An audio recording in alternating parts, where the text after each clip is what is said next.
Welcome to Kenton Teaches. Enjoy the video. You start by preparing the area. Clean with 70% alcohol or a gentle cleanser and dry thoroughly so the thread holds.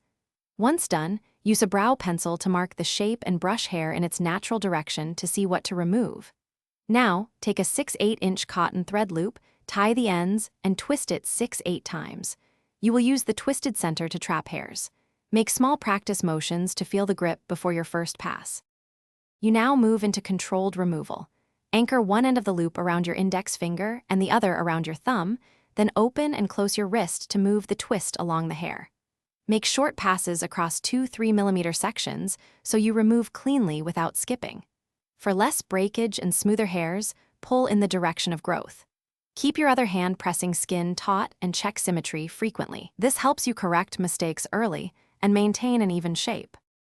You finish by calming the skin. Apply aloe gel or a cold compress and avoid heat or heavy products for 24 hours to reduce irritation. Once the main threading is done, use sterilized tweezers to pluck any stubborn single hairs. Always wipe them with 70% alcohol first.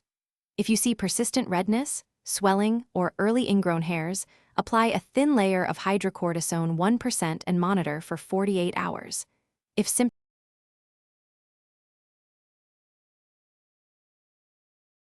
Thanks for watching. Please subscribe if this video was helpful.